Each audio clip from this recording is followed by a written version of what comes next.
과연 그 141가지만 제대로 하면 우리가 지금 그런 보살이 되고 부처님이 될 수 있는가? 그건 당연히 아니겠지. 그렇죠? 세상이 그렇게 만만하진 않잖아요. 하나의 예시를 보여주는 건데요. 아마 우리가 해야 될 건 아마 84,000가지도 넘을 거예요. 만약 그 일일이 열거하게 되면 끝도 한도 없겠죠. 그 예시를 한번 이게 쭉 한번 이게 나열을 해주는 겁니다. 여러분들 아마 읽으면서 막 각자 근기대로 인상 깊었던 구절이 있을 거예요. 음식에 대한 탐착이 있으면 아마 이제 그거 이렇게 떠올리면서 조금 반성을 했을 거고, 집에 대한 언제 우리 집값 오르나만 생각하는 분들은 또 그에 대해 또 반성이 있었을 것이고, 그런 것들이 있었겠죠. 근데 이게 간단해 보이지만 생각보다 그렇게 간단치는 않아요. 화엄경이 정말로 저는 굉장하다, 대단하다 생각하는 게 뭐냐면 바로 이 정행품이 여러분들이 볼 땐 가장 단순해 보이지만 가장 쉬워 보이지만 그 안에는 어떻게 한다? 우리 보살님들의 마음가짐, 우리의 생각, 태도, 이것을 어떻게 한다? 교정하고 훈련시키는 그런 내용과 비밀이 숨어 있습니다. 계속해서 약반씩씩 밥 먹을 때는 마땅히 중생을 생각해서 이렇게 해야 된다. 이런 말들이 반복적으로 나오죠. 그걸 당원중생 이렇게 하잖아요. 여러분들 오늘 쭉 읽을 때 가장 내용만 쫓아가다 보면 이랬을 때는 이렇게 한다. 이렇게 하면 이렇게 한다. 그래서 그 각각의 개별적인 사안들만 눈이 갔을 텐데 거기서 가장 중요한 내용은 당원중생. 그게 무슨 얘기냐면 뭐뭐 할 때는 당원중생, 마땅히 중생을 위해서 이렇게 발언해야 된다라는 그 대목이 중요한 거예요. 그게 왜 중요하냐? 밥을 하나 먹을 때도 어떤 생각을 하라? 내가 배부르니까 좋다. 내 허기를 면했으니 됐다. 이게 아니라 음식 하나, 빵 한 덩어리를 보더라도 이 생각을 내가 먹는다 해서 만족스럽다. 이게 아니라 굶주린 중생, 축생, 아귀할 것 없이 그 모든 중생들에 대해서 떠올리고 연민과 자비의 마음으로 그 음식을 먹는 거죠. 집에 있으면서 편안하다고 나 혼자 우리 집 너무 편안해서 할 때 그걸로 끝나는 게 아니라 보살이라면 어떻게 해야 된다? 이 추위에 또 이 더위에 밖에서 보금자리 하나 없이 힘든 중생들, 축생들 그 모든 이들을 위해서 자비와 연민을 내라는 거죠. 그러면 어떻게 됩니까? 나라는 이 좁은 감옥에 살고 있는 나라는 그냥 인간이라는 존재 하나, 탐진치와 욕심으로 살아가는 이 인간이라는 개별적 존재 하나가 화엄경을 공부하고 정행품을 반복적으로 봉독하면서 어떻게 되는 거예요? 이 좁은 감옥에 살고 있는 게 아니라 이 마음을 계속 이 시방법계 모든 우주를 향해서 밥 먹을 때, 집에 머물 때, 걸어 다닐 때, 다리 하나 건널 때조차도 다 뭐 한다? 끊임없이 법계 중생 우주를 위해서 어떻게 한다? 계속해서 발언, 당원 중생하는 거예요. 그 연습을 계속 하라는 거죠, 지금. 정행품은 그런 내용입니다. 하실 수 있겠어요? 이미 시작하셨어요, 방금 전에. 20세기와 21세기를 거치면서 우리 그 뇌과학에서 가장 큰 연구 성과 중에 하나가 그 신경가소성이라는 말이 있어요. 뇌가소성. 이게 좀 어려운 말인데 뇌과학자들이 공부를 열심히 연구를 하다 보니까 딱 하나 발견해서 다 인정하게 된 게 뭐냐면 우리의 두뇌가요. 놀랍게도 경험과 훈련을 통해서 우리의 뇌의 구조나 기능 자체가 바뀐다고 합니다. 그거를 신경가소성이라 그래요. 신기하죠? 우리는 뭐 조금만 늙고 조금만 나이 먹고 하다못해 젊은 친구들 군대만 갔다 와도 뭐라 그럽니까? 뇌가 굳었다, 머리가 굳었다 이런 표현 쓰잖아요. 통상 우리는 그렇게 알고 있어요. 뇌라는 건 딱 가만히 있는 건 줄 알아요. 한데 그 신경과소성이라는 게 뭐다? 끊임없이 훈련과 경험의 반복적 훈련을 통해서 어떻게 한다? 끊임없이 이 구조 자체도 변화하더라. 기능도 변하더라 이거예요. 그런데 우리 정행품에서 알 수 있듯이 이게 뭐죠? 뭐뭐 하면 뭐뭐 한다 이렇게 돼 있잖아요. 밥 먹을 때 항상 중생을 위해서 법의 기쁨, 선정의 기쁨을 양식으로 삼게 하라. 이런 마음을 계속 낸다는 것 자체, 이거 자체가 훈련이라는 겁니다. 그럼 우리는 어떻게 됩니까? 여러분이 정행품을 계속 봉독하는 것 자체가 뭐다? 일반 중생의 뇌에서, 중생의 마음에서 붓다의 마음으로, 붓다의 뇌로 전환해가는 수행이라는 거예요. 와, 화엄경 대단하죠? 그럼 여러분들 정행품 읽을 때마다 어떻게 되는 거다? 여러분들은 자동으로 수행을 이미 하고 있는 거예요.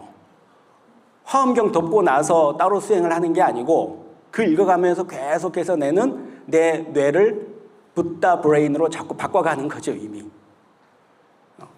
더 놀랍게도요, 뭐뭐 하면 뭐뭐 한다. 영어로는 if, then 이렇게 돼 있는데 이게 뭔지 아세요? 이게 바로 인공지능의 가장 기본적인 알고리즘 구조가 그렇게 돼 있어요. 이렇게 하면 이거다. 그죠? 털이 달리고 귀가 쫑긋하면 60% 확률로 고양이일 것이다. 뭐 이런 얘기들. 놀랍죠?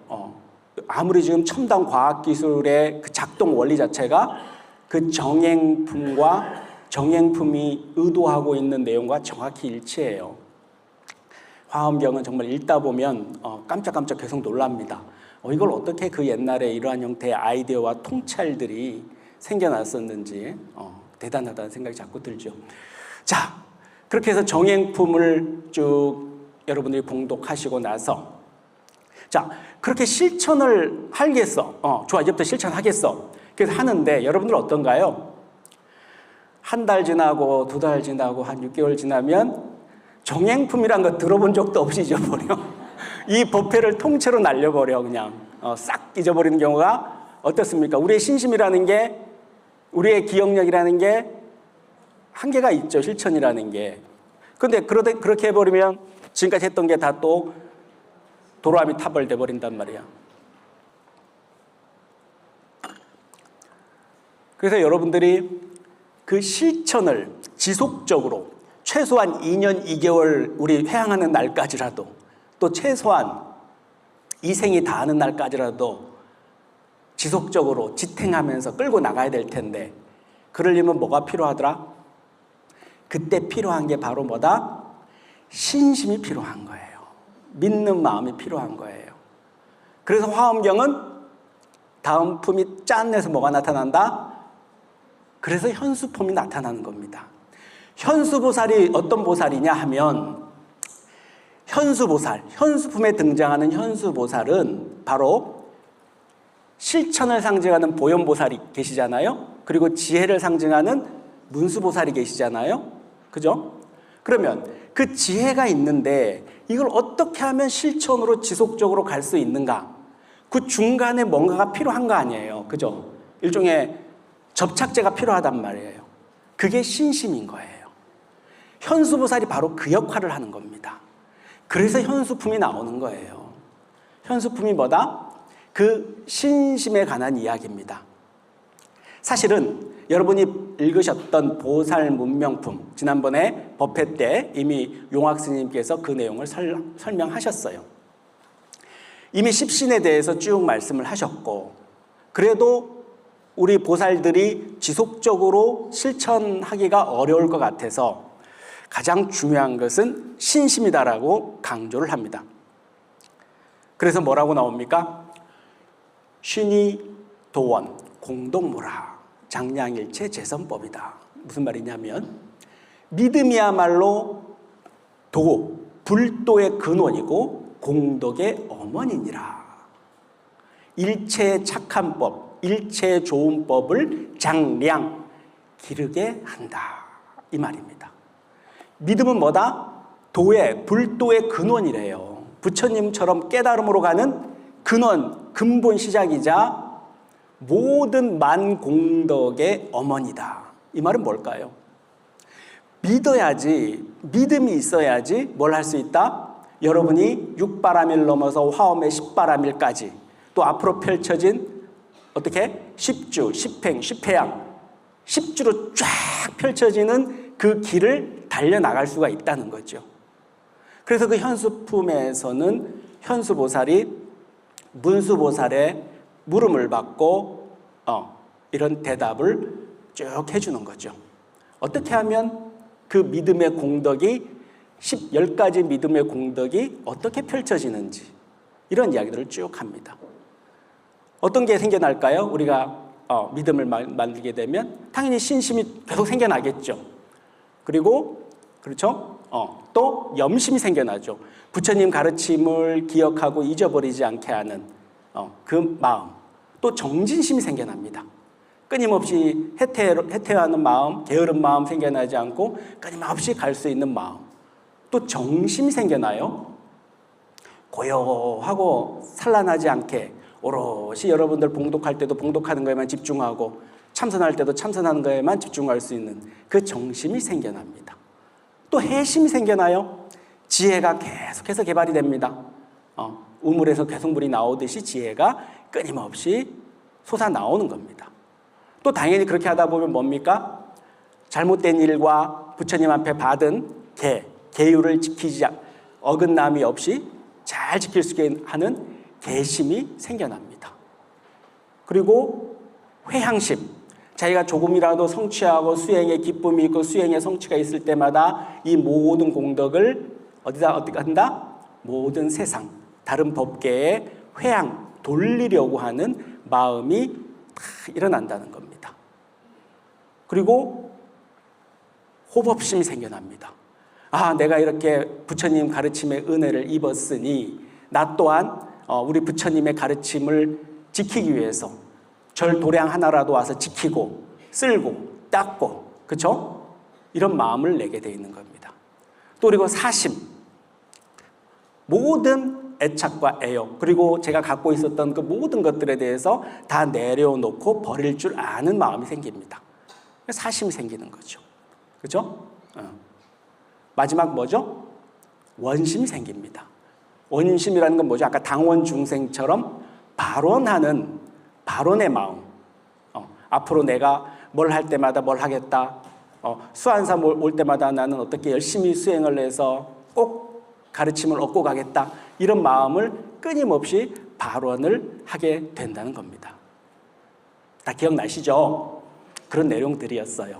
예. 그리고 이렇게 딱 하면 어떻게 합니까? 열심히 실천을 하고 정행을 하고 그리고 현수 보살이 얘기하는 것처럼 끊임없이 우리가 믿음을 갖고 있으면은 자연스럽게 또 어떻게 된다?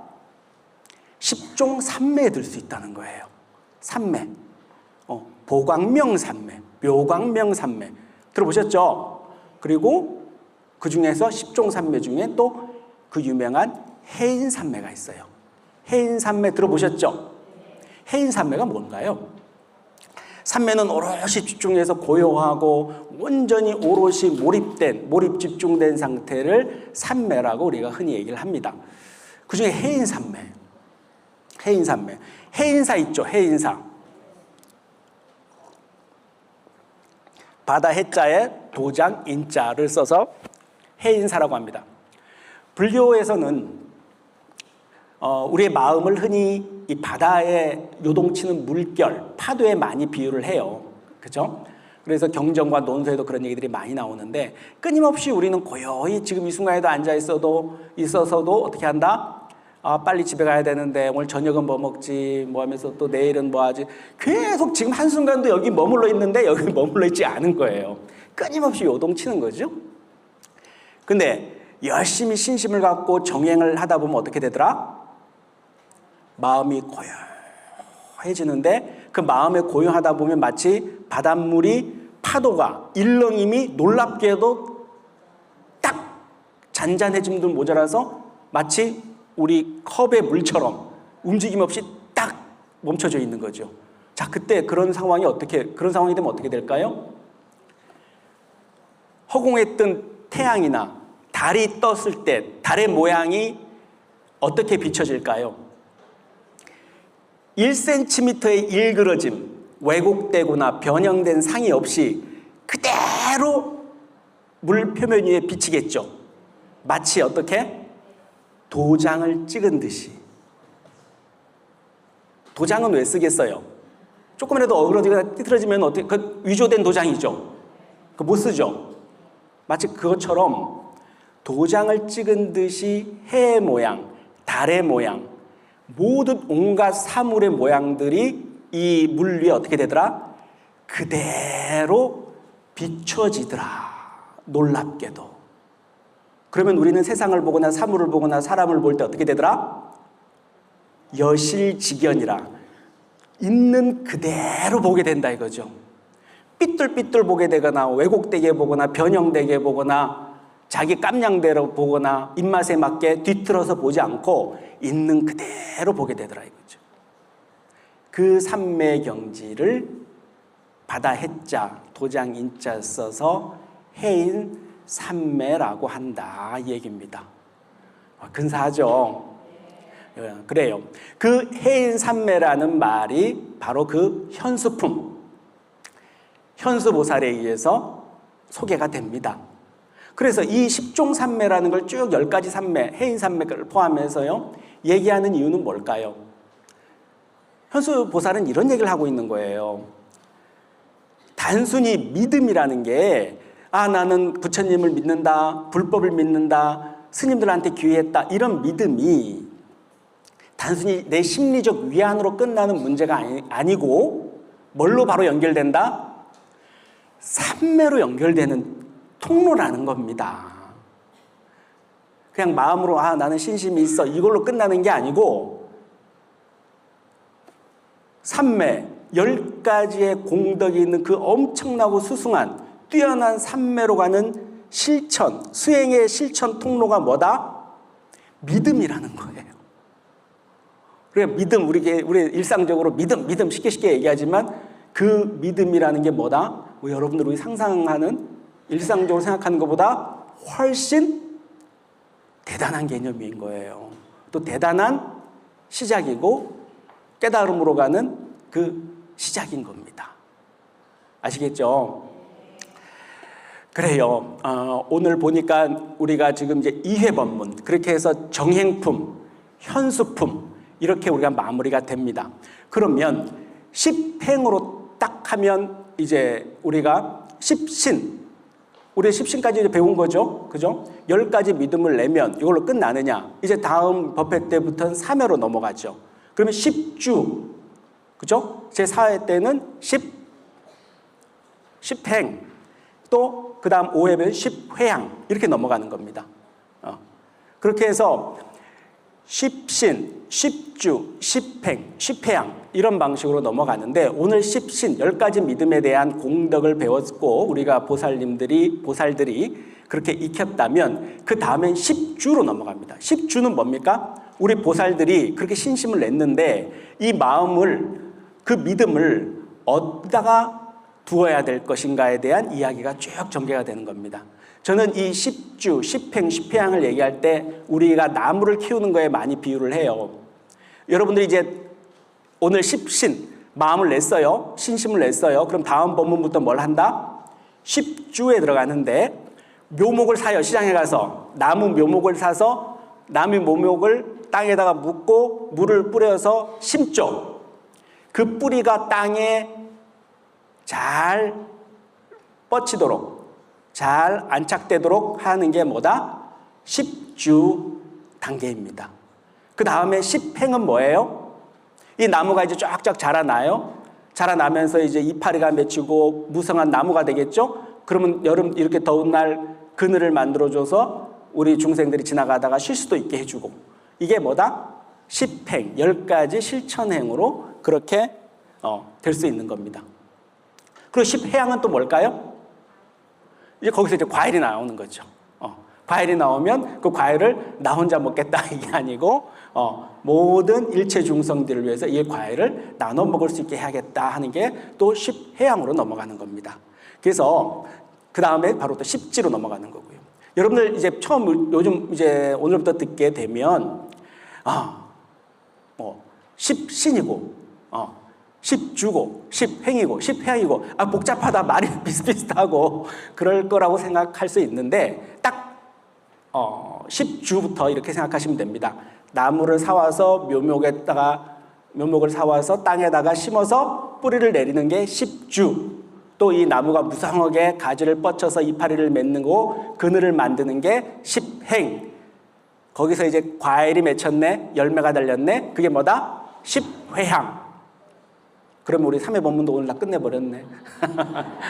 그래요. 이제 이렇게 쭉 나가면서 화엄은 이제 52, 53 계위로 해서 쭉 보살들이 어떻게 수행 단계를 펼쳐나가고 단계를 밟아 나가야지 성불을 할 수 있는지에 대해서 매우 상세하고 매우 체계적으로 이렇게 청사진, 전체 플랜, 계획을 쫙 펼쳐주는 겁니다. 그냥 믿으세요 이런 말 하는 게 아니에요, 화엄경은. 자, 그래서 그 모든 내용들이 이제 다음 3회 법회부터 이제 쭉 펼쳐지게 됩니다. 다음 3회 법회는 도리천에서 어떻게 합니까? 법회보살이 등장을 해서 이제 설법주가 되셔서 하게 될 겁니다. 어쨌든 오늘 법회 다시 만나서 이렇게 해서 2회 법회가 오늘 마무리가 됩니다. 회양 잘 하시고요. 다음 2주 뒤에 3회 법회 때도 만나서 다시 또 우리 10주, 10행, 10회양으로 달려보도록 하겠습니다. 고맙습니다.